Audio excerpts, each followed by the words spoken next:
prepárate para descubrir cómo eran las primeras ciudades industriales. Toma nota de estas preguntas y respóndelas al finalizar el programa. 1.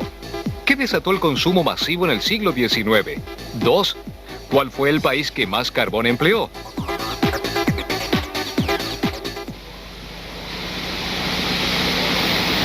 Coronet.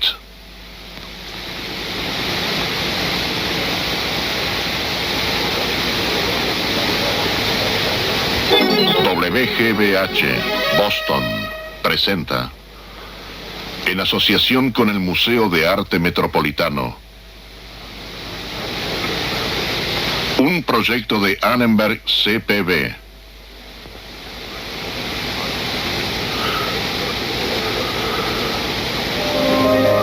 Por primera vez había luz, nuevas tiendas, nuevas mercancías, nuevos placeres, anchas vías públicas. Pero también había chimeneas arrojando humo, fábricas viciando el aire y el agua, y diplomacia de cañoneras poniendo a salvo el mundo para Europa. Hoy, en la tradición de Occidente, el mundo industrial.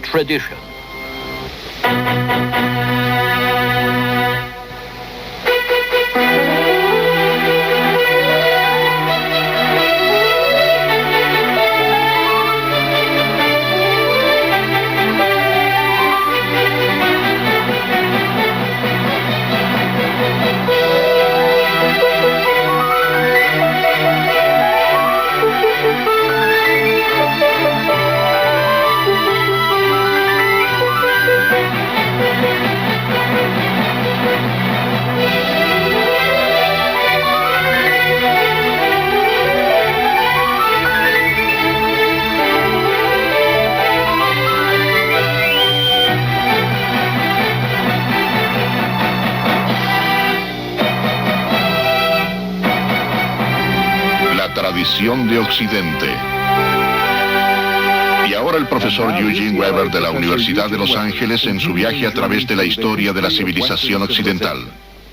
La última vez finalizamos con la evolución de la gran ciudad durante la Revolución Industrial.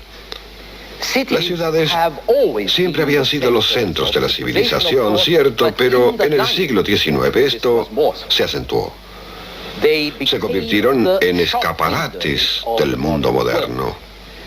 Y aún el término escaparate es algo que uno no podría haber empleado antes del siglo XVIII y que no es muy probable que se empleara antes del siglo XIX, ya que no existían los escaparates.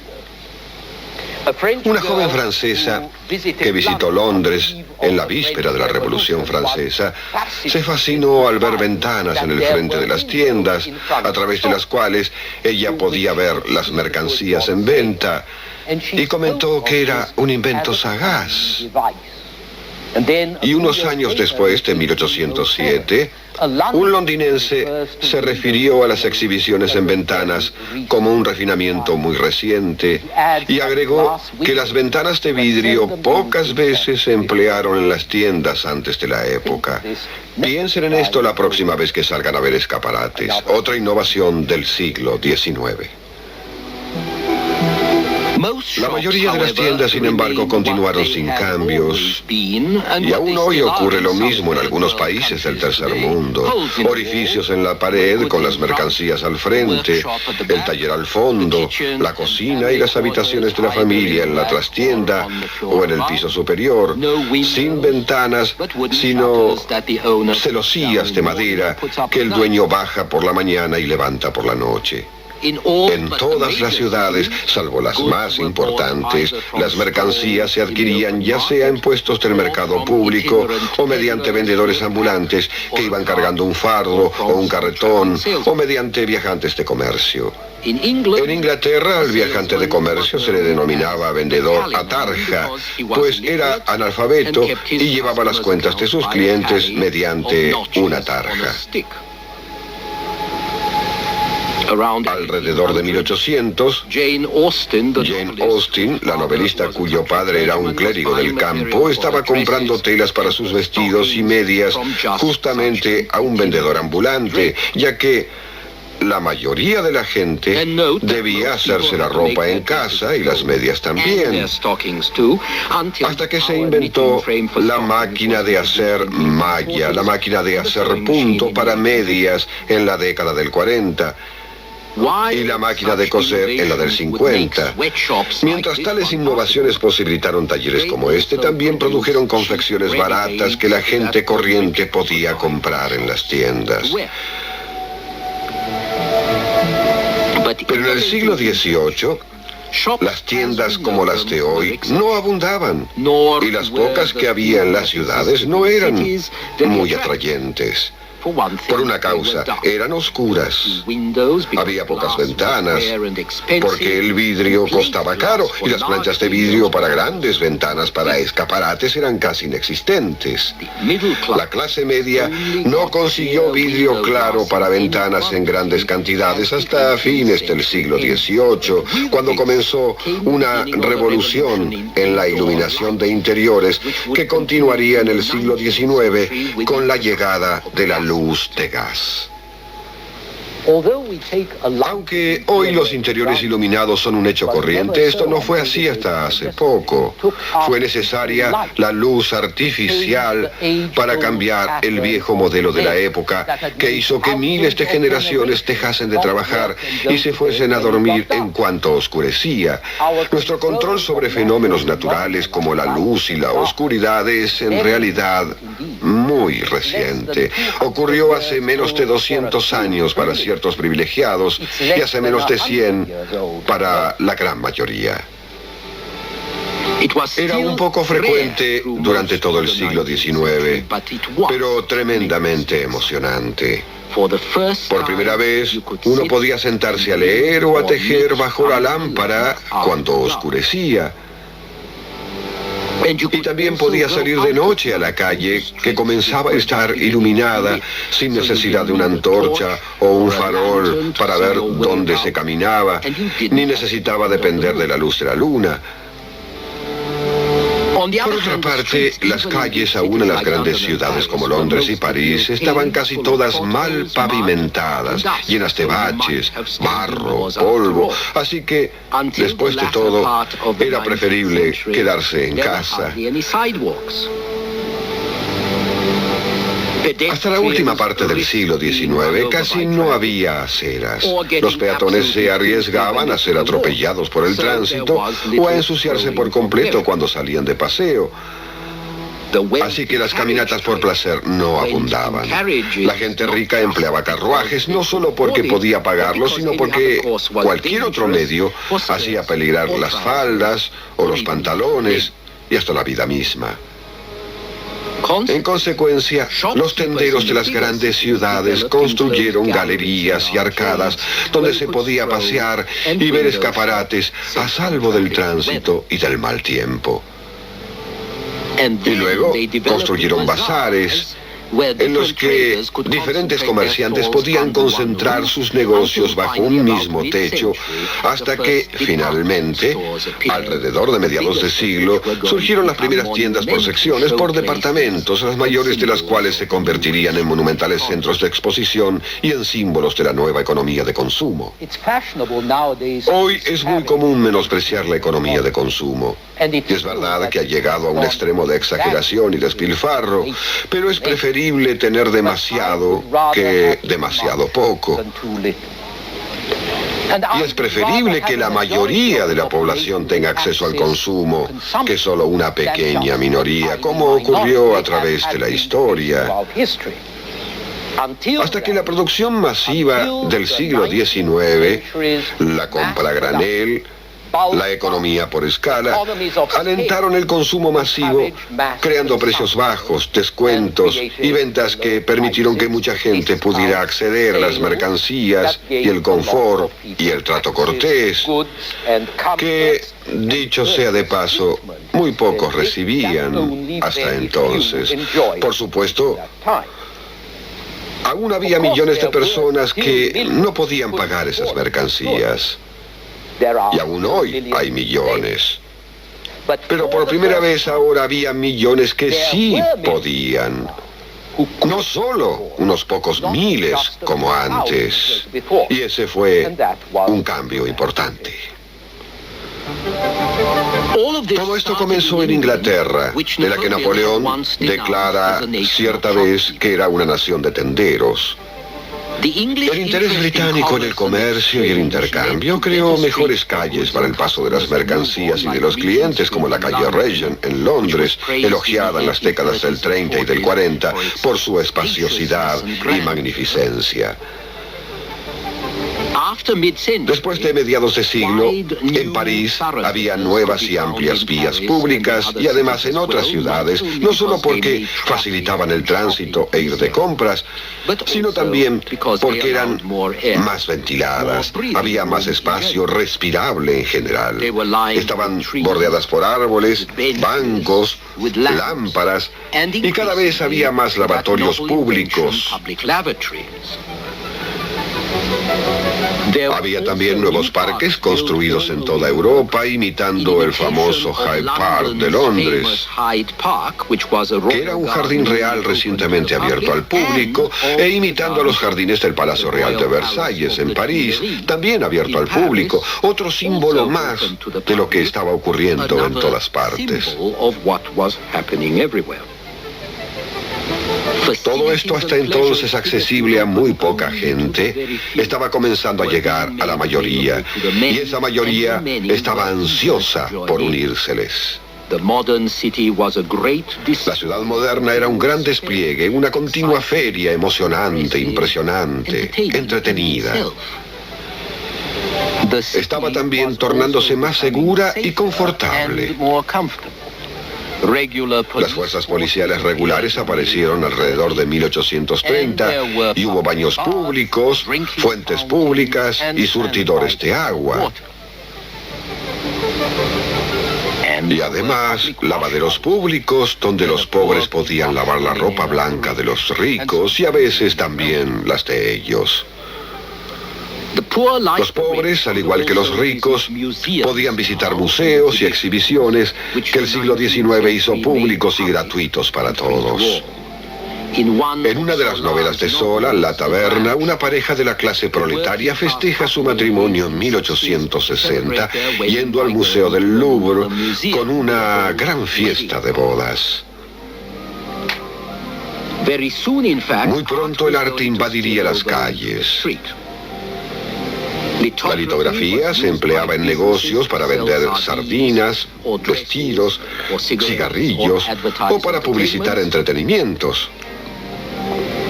Y las calles de las ciudades se poblaron de pósters que reproducían algunas de las obras de arte más excitantes de la época. La gente corriente accedía así al arte de vanguardia de la época. Se iban aclimatando a una nueva escenografía pictórica que estaba comenzando a descollar. El siglo XIX fue también la era del transporte público. Cuando las calles se fueron ensanchando, aparecieron los tranvías tirados por caballos a lo largo de rieles, hasta que estos rieles fueron electrificados a fines de siglo. Estaba también el ómnibus, tirado por caballos, hasta que apareció la máquina de combustión interna al final del siglo. Y además, el tren, que logró que ir a los suburbios o al campo resultara un breve paseo, y a veces también a la costa, haciéndolo accesible a gente de la ciudad de recursos bastante modestos. La segunda mitad del siglo XIX fue para muchos la época de los domingos en el campo, de los picnics familiares junto al río o en el campo, o de salir a remar con su chica, de un nuevo tipo de distracción, de esparcimiento que los impresionistas comenzaron a pintar alrededor de 1860. Una nueva población de artesanos, oficinistas, asistentes de tiendas, pudieron disfrutar como nunca de la naturaleza y del aire libre.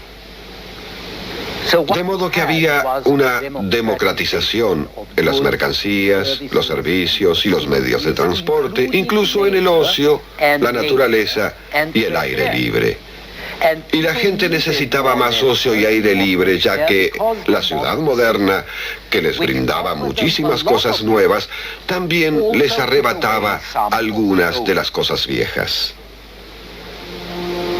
Así como se podía divisar una ciudad medieval desde lejos por las torres de sus iglesias, se podía distinguir la ciudad industrial del siglo XIX por sus chimeneas despidiendo humo y por el smog suspendido sobre la ciudad.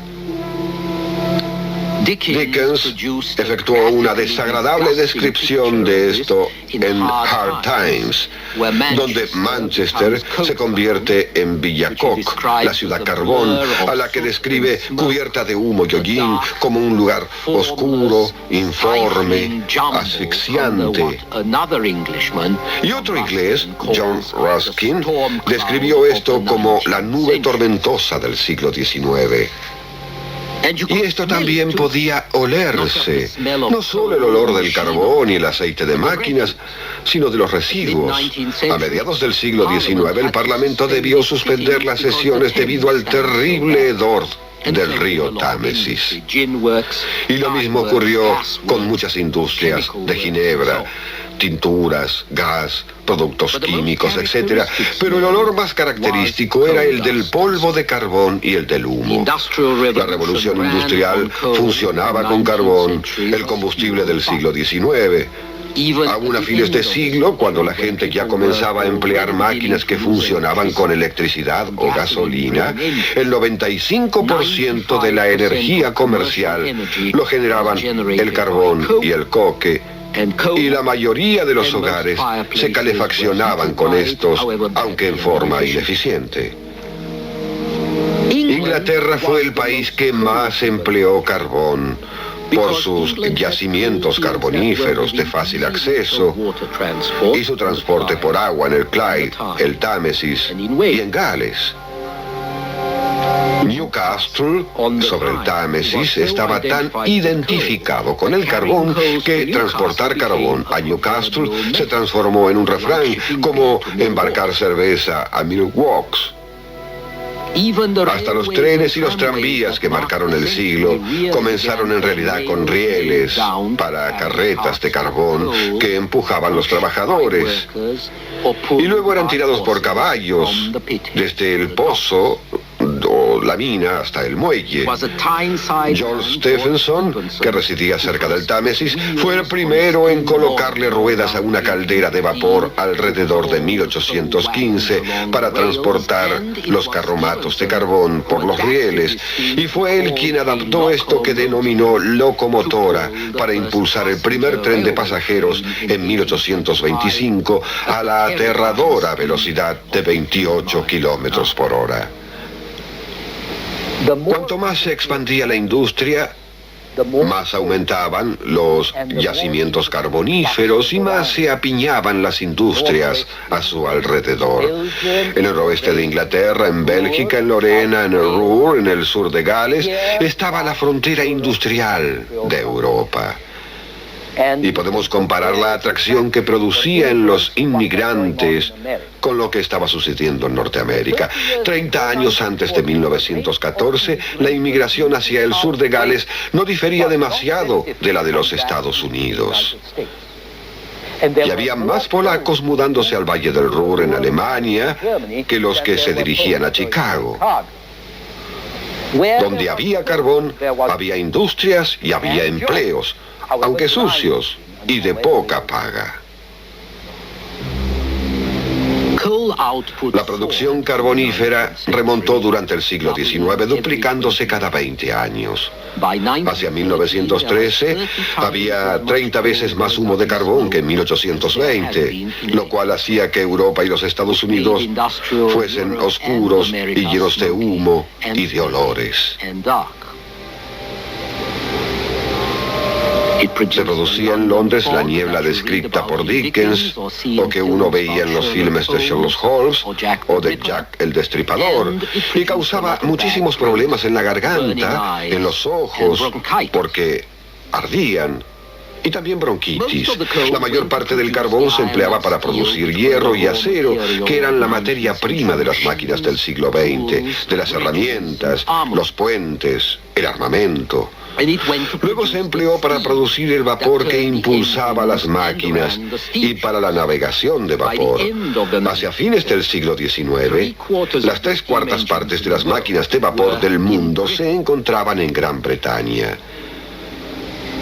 Pero no solo los industriales se entusiasmaron con todo esto, también los artistas se entusiasmaron con lo que estaba sucediendo. Turner pintó la lluvia, el vapor y también la velocidad. Los impresionistas pintaron los trenes con sus penachos de humo, las nubes de vapor que se elevaban desde los corrales de ferrocarril. Y pintores de menor renombre pintaron fundiciones y fábricas, túneles y puentes. Pero sobre todo, fue la estación de ferrocarril el símbolo de la triunfante tecnología del siglo XIX. En una época monumental, propensa a alardear, la estación de ferrocarril era el típico emblema del poder, más grandioso, más monumental aún que el banco. Alrededor de 1860, Walt Whitman describió así el aspecto de la nueva época. Fábricas, arsenales, fundiciones, mercados, vías férreas, durmientes en los puentes, armazones, vigas, flecheros. La descripción de Whitman trae también a la memoria grandes estructuras como el Palacio de Cristal, diseñado en 1851 para albergar todas las exhibiciones londinenses de ese año en un solo edificio de vidrio y hierro sobre el gran cobertizo de la estación de trenes de Saint-Lazare en París, que a Monet le agradaba pintar. La Torre Eiffel, construida en 1889 para conmemorar el primer siglo de la Revolución Francesa. Pero Whitman probablemente pensaba en el puente de Brooklyn, diseñado en 1867. Durante mucho tiempo, las torres del puente de Brooklyn fueron las más altas estructuras de Nueva York. Y según el historiador de arte Kenneth Clark, toda la grandiosidad de Nueva York comenzó con el puente de Brooklyn. Y algunos de los aspectos más hermosos y más grandes se hallaban en el agua. El tonelaje y la velocidad seguían aumentando, ya que los barcos más grandes y más largos eran más rápidos y más cómodos para la navegación. Este es Great Eastern, construido en Inglaterra en 1857, el buque más grande de la época. Las embarcaciones navales estaban perfeccionándose. Los grandes acorazados revestidos de acero eran más grandes y más pesados. Los nuevos destructores más veloces. Los submarinos diseñados por el sur en la Guerra Civil Norteamericana eran invisibles, al menos cuando se sumergían. A fines de siglo, los nuevos buques de guerra empleaban petróleo en lugar de carbón, que era más liviano, más eficaz, y tenía la ventaja especial de ser menos visible a distancia, lo cual hizo que la guerra naval fuese también menos mortífera. Fue la necesidad de petróleo de las flotas de guerra de Occidente lo que eventualmente condujo a la era de la diplomacia petrolera. Pero fueron las flotas mismas, ya sea que utilizaran carbón o petróleo, las que posibilitaron la era de la diplomacia de cañoneras, lo cual simplemente significaba que si a alguien no le gustaba lo que hacía algún país pequeño, enviaba un buque de guerra para intimidarlo, como hicieron muchos países desde entonces, incluso los Estados Unidos. El buque de guerra del siglo XIX fue el símbolo de la revolución industrial, como el molino textil o la mina de carbón. Fue una obra maestra de la ingeniería moderna. Consumía carbón y más tarde petróleo, el combustible de la industria. Al principio estaba recubierto de hierro, luego de acero, que era otra innovación del siglo XIX, sin la cual no existirían ni los grandes acorazados, ni los rascacielos. Los cañones de las cañoneras podían localizar y acertar en objetivos a muchos kilómetros de distancia, mientras iban a la carrera en el mar. Esto protegió y desarrolló el comercio europeo. Aseguró que las mercancías fuesen del productor al consumidor y que las materias primas llegaran de cualquier parte del mundo. Impresionó a todos sin necesidad de la ley y los mantuvo en su lugar, lo cual por supuesto ahora estaba firmemente bajo el dominio de Europa. Fue la navegación lo que vinculó al núcleo económico del siglo XIX con una periferia. Y fue la navegación la que brindó el vínculo entre Europa y los países dependientes. Pero fue la cañonera la que simbolizó el hecho de que Europa gobernara el mundo económica, política y militarmente. No obstante, como hemos visto una y otra vez, ninguna potencia se salva de los desafíos. En nuestro próximo programa, dejaremos atrás los logros del siglo XIX y veremos algunos de sus conflictos. Hasta entonces.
Revisa tu cuestionario. 1. ¿Qué desató el consumo masivo en el siglo XIX? 2. ¿Cuál fue el país que más carbón empleó? Respuestas. 1. La compra a granel y la economía de escala alentaron el consumo masivo creando descuentos y precios bajos. 2. Gracias a sus yacimientos carboníferos y a sus transportes por agua, Inglaterra fue el país que más carbón utilizó durante el período industrial. Te esperamos con otro episodio de La Tradición de Occidente, aquí en Educable.